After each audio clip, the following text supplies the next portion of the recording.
Lama. Jadi mohon yang terakhir saya ingin sampaikan, tidak ada kesuksesan tanpa kerja keras, tidak ada kesuksesan tanpa perjuangan, dan tidak ada kesuksesan tanpa dorongan doa dari kedua orang tua kita. Jadi pada hari ini Anda ucapkan selamat, Anda mintakan maaf kepada orang-orang tercinta yang berkontribusi atas kesuksesan pendidikan kita. Hati-hati memperlakukan kedua orang tua. Saya tahu di sini ada master hukum, saya tahu di sini ada master manajemen, saya tahu banyak prodi yang ada di sini dan memiliki tata kelola yang sangat baik, maka itu salah satunya didukung oleh perilaku Anda setelah lulus. Pada saat Anda berinteraksi dengan kedua orang tua, jangan menggunakan pasal hukum. Pada saat ibu mengatakan, saya mau ketemu, kamu pulang, maka Anda akan mengatakan, "Mah, tidak boleh memaksa, karena ada pasal hukumnya." Nggak ada itu, tidak berlaku untuk kedua orang tua.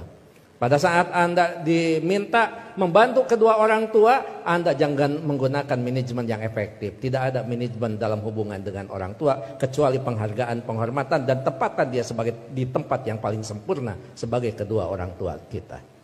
Saya hanya ingin mengulang dengan cerita yang lama, tetapi ternyata ini memberikan sebuah inspirasi bagi kita. Mohon maaf, saya pernah jadi seorang pejabat. Pada saat saya sedang rapat, saya ditelepon oleh keponakan saya dan menyatakan ibu saya dalam keadaan sakit. Kemudian saya balas telepon itu dengan sebuah ungkapan yang agak sedikit sombong. Tolong cepat bawa ke dokter dan nanti uangnya akan saya transfer. Ternyata ibu dari kejauhan menjawab kalimat saya dengan sebuah kalimat yang tegas. Enggak usah ditransfer, yang penting kita bisa ketemu. Kalau ibu sudah mengatakan yang penting kita bisa ketemu, maka jabatan itu tidak ada, maka rapat itu tidak ada. Dan boleh saya katakan, kalau saya sudah dipanggil ibu dan bapak, tidak ada yang bisa menolak panggilan siapapun, termasuk atasan saya. Kalau itu ibu dan bapak yang memanggil, kena yakin, kalaupun saya bisa memberikan sebuah alasan, Pak mohon maaf ibu saya dalam keadaan sakit, maka atasan saya akan memahami semua, karena mereka juga pernah dibesarkan dan memiliki rasa hormat kepada kedua orang tuanya.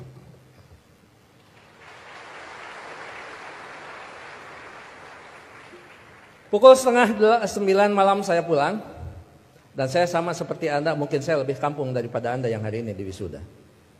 Saya tidak dilahirkan di tengah kota, saya dilahirkan di kaki Gunung Papandayan yang sekarang terkenal dengan tempat wisata Kawah Papandayan. 3 jam saya sampai di rumah, setengah 12 saya sampai di rumah. Ternyata ibu dalam keadaan segar bugar, tetapi saya tidak menunjukkan perasaan suudon kepada ibu. Kenapa? Ternyata di situ ada hikmah. Bagi seorang ibu dan bapak dalam keadaan sakit, kemudian dia menunggu anaknya terkasih dan tersayang, maka pada saat dia bertemu, maka kehadirannya lebih mujarab daripada obat yang diberikan oleh seorang dokter. Catat itu. Ibu tidak hanya menunjukkan segar dan bugar, tapi ibu juga tetap memperhatikan kesukaan makanan anaknya. Saya dimasakkan sayur kacang merah, saya digorengkan asin peda, saya dibuatkan sambal terasi, dan saya juga dibakarkan pete. Setengah 12 malam, coba bayangkan ada sayur kacang merah, nasi putih, bakar pete, dan belum peda ditambah sambal terasi. Boleh dibayangkan setelah wisuda. Setengah 12 malam saya disuguhi makanan itu, maka tidak ada kalimat yang bisa diucapkan kepada ibu selain mengucapkan terima kasih. Padahal saya tidak biasa makan malam, kecuali makan nasi di waktu malam. Ya saya makan. Saya tidak pernah mengatakan, "Amah, ngapain masak? Kan kata dokter paling tidak 3 jam sebelum tidur kita boleh makan." Ini mau tidur setengah 12, ngapain masak? Bagaimana perasaan ibu pada saat seorang anak yang dia tunggu, yang dia masakan, kemudian anak berargumentasi dengan sebuah ilmu di mana ibu tidak paham tentang ilmu itu? Menyakitkan. Iya, saya makan dan saya berdoa mudah-mudahan ini jadi obat. Begitu saya lirik dari sudut mata saya, ibu kelihatan bahagia. Kenapa? Makanan yang dia pasak itu betul-betul dimakan oleh anaknya. Begitu selesai makan, saya mengatakan kepada ibu, "Amah, mohon maaf, ini makanan sangat enak, terima kasih. tapi mohon maaf besok tidak akan pulang siang karena ada pekerjaan yang tersisa. Kemungkinan saya pulang sebelum sholat subuh. Ibu dengan bijak mengatakan, enggak apa-apa. Yang penting kita sudah ketemu. Sok istirahat. Saya sambil dituntun dibawa ke kamar. Setelah di kamar saya diselimuti. Ibu lupa kalau anaknya adalah seorang profesor. Ayo tepuk tangan. Itulah ibu. Jadi Anda mohon maaf baru juga ahli madya ya. Ahli madya ibu mau nyelimutin. Ngapain? Ini baru wisuda.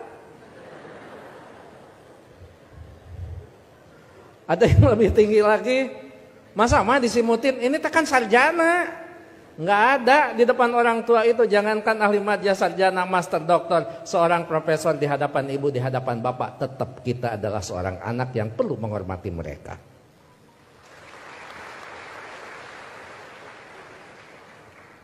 Yang paling indah dan paling membuat saya terharu, pada pukul 3 saya bangun, ternyata ibu sudah berdiri di samping saya sambil menepuk bahu saya. Cepat kamu bangun, jangan lupakan sholat sepertiga malam terakhir. Kenapa? Kamu bisa mendapatkan yang semua ini bukan karena kepintaran kamu, jangan-jangan bukan karena kecerdasan kamu, mungkin keberuntungan doa kita dikabulkan oleh Allah Subhanahu wa Ta'ala. Jadi ibu masih khawatir tentang anaknya. Ibu khawatir anaknya merasa pintar sehingga pintar menjadi sebuah kesombongan. Ibu masih khawatir anaknya cerdas, cerdas menjadi sebuah kesombongan. Bahkan melupakan siapa yang menentukan takdir segalanya pada kehidupan kita. Itu pada profesor itu. Jadi tolong ibu bapak sebagai orang tua, anak kita hari ini di wisuda, tetap mereka adalah anak kita yang perlu kita luruskan pada saat mereka terlempar dari jalan yang memang ditentukan. Perlu diberikan peringatan, tapi tentu sekarang ini ada kaidah-kaidah yang beda dengan zaman dulu. Seorang siapa Pak Rektor? Sahabat itu Ali mengatakan, didiklah anak-anakmu bukan dengan zamanmu, karena mereka tidak mungkin mengalami zaman yang seperti kita alami. Jadi memang cara sudah berbeda, cara kita memperlakukan anak-anak kita. Tapi sejatinya tetap kewajiban kita adalah bagaimana mendidik anak-anak kita, bukan masalah kedewasaan. Tapi masalahnya sampai nyawa berpisah dengan badan, itu tetap menjadi kewajiban kita sebagai kedua orang tua. Begitu saya sudah selesai sholat, kemudian di situ saya bisa mendapatkan sebuah hikmah. Memang orang tua kita adalah punya kecerdasan yang luar biasa. Padahal ibu saya bukan profesor, ibu saya tidak lulus SMA, ibu saya juga tidak lulus SD. Beliau hanya lulusan sekolah raya. Tapi apa? Dalam sebuah komunikasi waktu itu saya katakan, "Ama, sekarang saya pergi, mohon pamit." Ibu masih bertanya, "Kamu nanti sholat di mana?" Saya jawab, "Nanti sholat di jalan." Ibu langsung mengkritisi kalimat saya, "Jangan suka sholat di jalan, ketabrak mobil." Itu kata ibu itu. Terus saya mikir, emang juga, emang benar masa sholat di jalan? Saya katakan, enggak, maksudnya sholat di masjid di jalan. Masih salah kalimat itu di hadapan ibu. Enggak ada masjid di jalan, paling dekat di pinggir jalan. Saya bilang, iya, nanti akan di masjid, sholat di masjid di perjalanan. Baru saya lulus dari ujian seorang ibu. Nah, lamun eta benar profesor. Dan yang terakhir, saya mohon maaf tadi malam tidak transfer karena Amah mengatakan tidak boleh transfer, tidak usah transfer, sehingga saya tidak transfer. Disitulah kecerdasan ibu luar biasa. Iya, nggak apa-apa. Ngapain harus transfer ke seorang ibu? Mana? Ibu lebih cerdas daripada seorang profesor. Oleh karena itu tentu saya berharap sekali lagi, kalau kita mau sukses, berbaiklah kepada guru, kepada orang tua kita. Kalau kita mau sukses, jangan pernah Anda melupakan karena kesuksesan kita adalah jerih payah dan hasil pemikiran kedua orang tua kita, termasuk guru-guru kita. Mudah-mudahan orang tua kita yang sekarang masih ada tetap diberikan kesehatan, diberikan usia yang panjang, tetap mampu membina dan membimbing anak-anaknya sampai menjadi investasi yang terbaik bagi keduanya. Bagi orang tua kita yang sudah tidak ada, termasuk kedua orang tua saya, mudah-mudahan senantiasa mendapat tempat yang terbaik di sisi Allah Subhanahu wa taala.